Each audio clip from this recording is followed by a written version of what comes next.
sponsored by Local Touch Online, a free online magazine that has an exclusive article by Pop Culture Geekery every month. Also sponsored by City Bakery in San Marcos, fresh baked goods featuring pan dulce, cookies, cakes, and even homemade tortillas. Hello and welcome to another episode of Pop Culture Geekery. I'm Joe Solis, and I have a very special guest here with me today. I've got Mr. Ron Musial, if I can say your name right. That's all right. It's been getting butchered since I was born, so it's okay. It's Musial. But you guys on the YouTubes would know him as the Game Horder. He's been hosting his YouTube channel for 10 years. That is amazing, dude. I mean, what originally, we won't get too far into your history here, but What originally prompted you to start on YouTube? Quick story. I guess when I was young and I used to play games a lot, I always had this fascination with popping a VHS tape, and when I would go to beat the game, at the very end, I'd like record me on the VHS tape beating the game. I've always had this kind of infatuation with kind of journalizing or keeping logs of, the games I would beat and things like that. So when YouTube came along, I saw that as an opportunity to start, keeping a journal of all the games I played through and the games I beat. And that's pretty much how it started. Yeah, and I mean you've got a large following. I think you were like 11,000 subscribers. Yeah, in between 11 and 12,000. Yeah. Yeah. Which kind of is not so great for 10 years, but I've never run a single ad. That's one of the things is I don't do it for the money. I like to keep it a hobby. So that's the big thing, and keep the ads off my channel as much as possible. Yeah. No, and he's got a lot of entertaining stuff on there. I mean, the majority of what you'll find, of which we'll put a link here to his channel, is video game playthroughs, like he said. But he's got a slew of other things. If you search through the videos, you'll find his cooking show, beer reviews, hot pepper challenges. Those are fun. His comic book narration. He did one for The Walking Dead. Board game playthroughs, which is actually how we met, because here in New Braunfels, he actually started the New Braunfels board game group, and that's how we got to know you. So thank you for doing that, sir, because we never got to this point. Being a part of it. Yeah.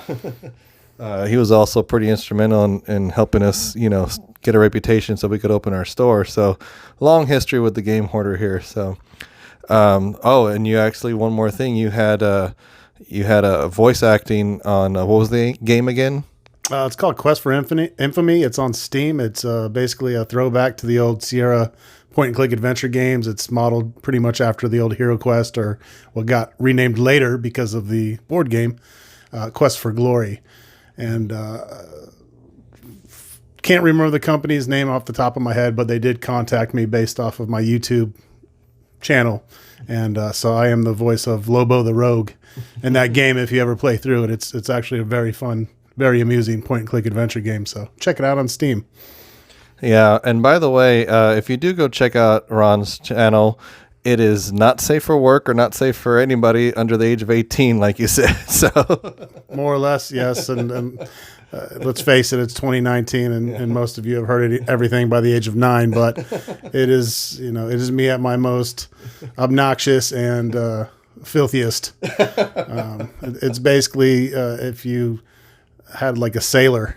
Yeah. or a truck driver playing video games. That's kind of what it's going to come off as. Yeah. Yeah, but they're very entertaining. I've watched some of your StarCraft ones. So, but anyway, so we came together tonight because we just went out and we watched the new movie, Scary Stories to Tell in the Dark, which Ron here is holding up the original book, which those of you who are as old as him and I are would remember these as a kid. There's 3 of them. And they were awesome books. They were short little stories, vignettes that were some traditional stories, some original stories.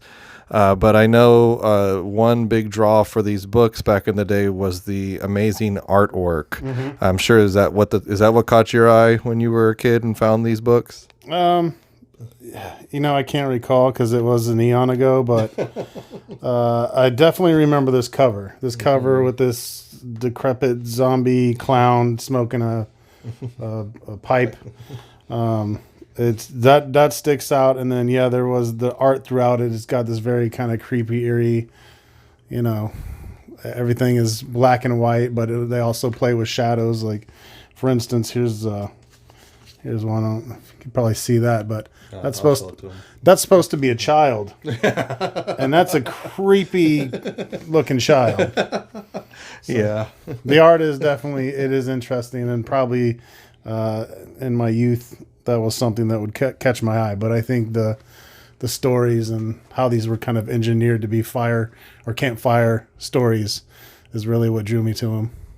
Yeah, and I remember going through them, and apparently, I mean, I didn't find this out till later in adulthood. I guess the art caused some controversy, and I think there was a time when the art was changed or removed, or I didn't really research about that because I had the originals. Unfortunately, they got messed up because I have a little brother, but I did replace them with the copy you have there.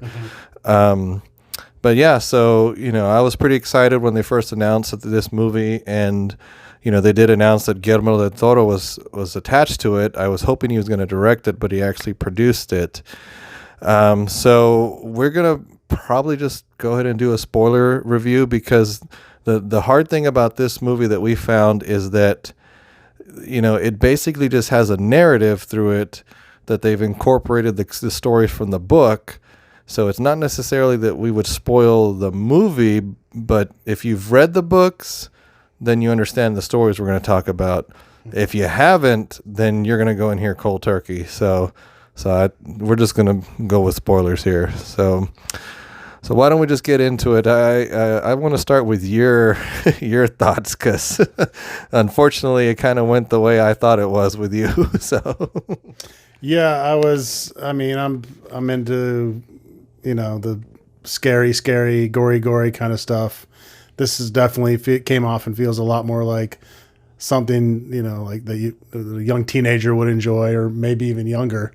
I was probably reading these books, pre-10, maybe 7, 8. I'm not sure. I wouldn't necessarily take a 7 or 8 year old to this, but then again, I might. It wasn't that over the top to me. There was a couple bad words in it, and really nothing beyond that really leapt out to me as why it would be even PG-13. Obviously there's the violent scenes, but again, they don't really show a whole lot of gore in it. But yeah, it was. I wanted to like it, obviously, like you always do with anything that has nostalgia feeling, and you kind of go into it like, okay, let's make me feel like I'm 7 again, make me feel like I'm 8 again, make me scared like that again. But we're not that age anymore, so it's hard to recreate that feeling, I think, and get that feeling from a movie. It had its super cliche moments that you expect. People falling down when they're running. It's super cliche, but all in all, I think it was a fun movie. Yeah. That was always the challenge. We can talk about some of the stories that they actually incorporated, because to me, that was the strength of the movie, was the stories that they picked. We were trying to do some quick research before we started recording to kind of see which stories were where. From the trailers you saw that, kicks off with the story Harold, which is the one about the scarecrow. That was always one of my favorites.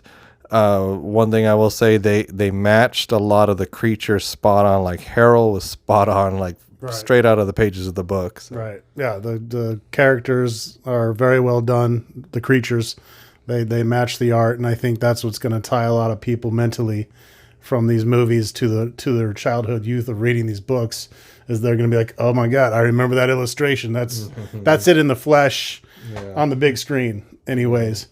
So I like that they did that. I like that they kept it, almost identical, I would say. They literally took the art from the pages of the book and brought it to life. So I would say that part of the movie was definitely a thumbs up. Yeah. The designs, we also had the story, The Big Toe. We had the red spot. Those were some that I remember for sure.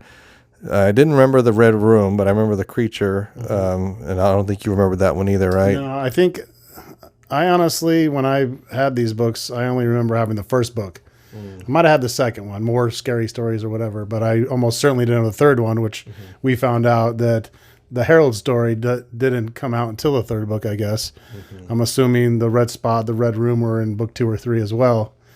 So I don't remember those, but a lot of the other stories, like the Big Toe, the Mitai Doti Walker, and a couple of the other ones, I believe, were in the first book, in the very first chapter, which is completely just tailored for you to tell around a campfire or, a low lit room. And at the end of it, it's a jump scare for your friends. Yeah. So.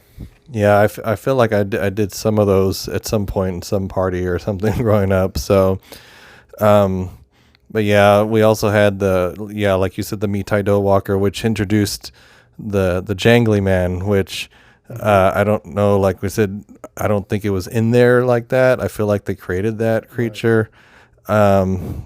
It was the most CGI of all of them. I was afraid that wasn't going to look very good. I don't know if they fixed it before it got into the theaters, but I thought it looked better than it did in the trailer. I was kind of worried. Other than that, yeah, everything else, there was definitely some CGI in the other monsters, but it seemed like there was more enhancing them instead of just straight up full CGI like he was. I mean, yeah, I did enjoy it. I mean, the group of kids in it were pretty good. I mean, the stakes were high. Some of them, didn't make it. So right. They kind of pulled into this Final Destination feel to where the kids right off the bat knew that doom was impending, and it was the movie is more or less them trying to figure a way out of it, kind of like Final Destination, where your kids are getting picked off left and right, and they know there's a ticker timer going down, and that's how they kind of tie in all these stories. Is someone's writing these stories, and each one of these different actors in the movie are a part of each of those stories, and then they kind of collaborate it all together under one narration, which was an interesting take. Joe had actually mentioned that he and I both think this would be better as a series. You could chop these up into, episodic type stories. And I think that would have maybe played out a little bit better. Just do each story as maybe a 30-minute episode, and then you can just focus on that and not bring in all this extra narrative from outside, and just keep the stories the way they were meant to be. Then again, the stories on average are about 2 pages. Yeah. So there was a lot of, I guess, exposition or whatever you call it, where they need to add, filler. Yeah. I mean, kind of like Tales from the Crypt, kind of like that style. Yeah, I would love to see that. Like these stories done in a Tales of the Crypt or Tales from the Dark Side was another show I was in love with growing up. Both those shows made me jump right in bed with mommy and daddy, and so. But I don't think I'm going to be doing that tonight. Yeah. Yeah, and I thought it was rated PG-13, and that's obvious, like you were saying earlier, that they want teenagers to go watch it. They certainly didn't want to do a hard R, so that way they take away a huge audience.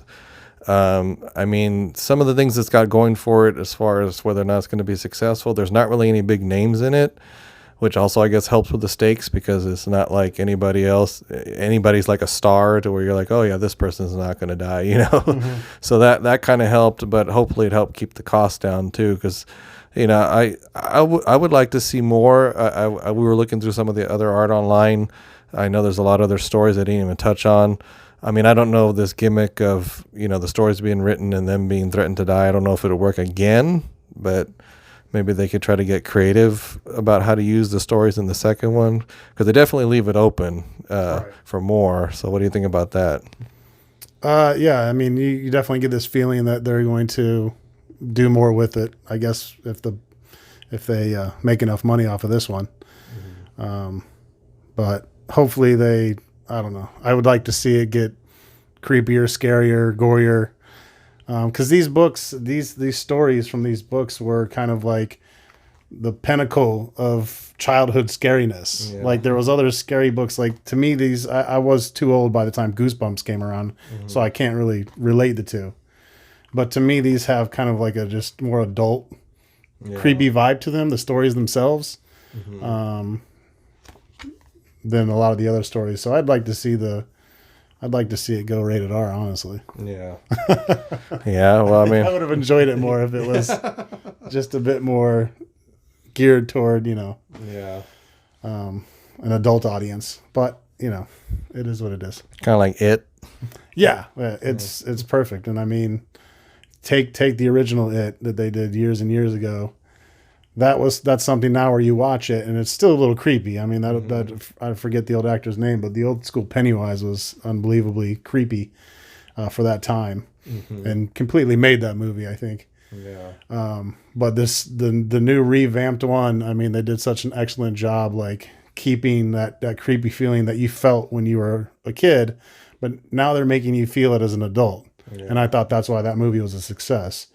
This kind of, I could feel the strings of my youth being pulled as I was watching this, and I was trying really hard to like it, which that's not usually a good thing. Yeah. If you feel yourself having to do that just because you're tied to that nostalgia of that, particular book or movie or game. So in that aspect, the movie kind of failed me. But again, it was fun. I think it's definitely worth one watch. You might say, wait for it on Netflix. I don't know. Yeah. For me, those movies are always going to be a little bit better on the big screen because you're enveloped in that sound and the picture and everything. So, watching it on your phone or watching it on a 50-inch screen or whatever, you're just not going to have the same effect, I don't think. Yeah. No, well, we can go ahead and talk about our ratings. Sarah always makes fun of me because of my rating system. It's a scale of 1 to 10. Me a 5 is an average movie. So I'll just go first so you can kind of get an idea. But that's 5 average. Why is it average? Because it's in the middle. It's in the middle. Yeah, a lot of people take 5 as like a really bad movie, but I don't know. To me, it just leaves more of a range. It's like right. Yeah. No, yeah. If you think about it, 5 is the median. But yeah, that's what I meant. It does feel like a slap in the face. Yeah. Like the physical factor with humans is a 1 to 10. If you told me I was a 5, I'd probably try to choke you out. Yeah, I can see that, but that's the thing. It's like average. Yeah. That's exactly what I'm saying. If you're a 5, I mean, you're just an average human being. I'm not excited by you one way or the other. So it's like, all right, let's do it. I like it. But I mean, I have to give it a little bit of points because it did get the monsters right, but not too much. I think I'm just going to settle on a 6 out of 10. So What do you think? I'd give it a 6.66 out of 10 just because that's who I am. But yeah, I think in between a 6 or a 7 is fair. Probably would lean more toward a 6 just because, I mean, let's face it. It was, I didn't walk out of there mind blown or anything. I didn't walk out of there like, yes, this is exactly what it should have been. But you are right. They nailed the creatures themselves, the monsters, whatever, right out of the book. If you have any familiarity with the books as a child, then that might freak you out in itself. Just realizing, oh my gosh, these pictures they've come to life now. Yeah. I think the story definitely could have been written better. There could have been less cliche stuff in there. There was a Mexican actor who they had to put racial type of things in there. He had to have a switchblade, and it's like, why even bother putting that in there? There's enough of that crap going around outside of the theater. Yeah. So, and it's not in these books. There's, the movie takes place in 1968, I believe. Yeah. So of course that was there, but I just didn't feel like it was needed. I feel like that always seems like it has to be in a movie. There has to be at least one racist white cop somewhere in a movie in 1968. Yeah. So. Right. But all right, guys. So definitely, if you are of age, check out the Game Horder. He's got a lot of fun stuff. Just want to thank those of you who have subscribed. If you haven't subscribed yet, please subscribe. And yes, you can also subscribe to the Game Horder. Let's keep pushing his numbers up there to 12,000. But yeah, so just keep watching, guys. I mean, the summer season's kind of winding down here, but as you've seen lately, we've been posting a lot of other fun videos. And so we're gonna have a better mixture, hopefully, as we go into the fall here, and as the movies start slowing down. We still have some conventions to do, so just keep watching, and we'll see you guys next time.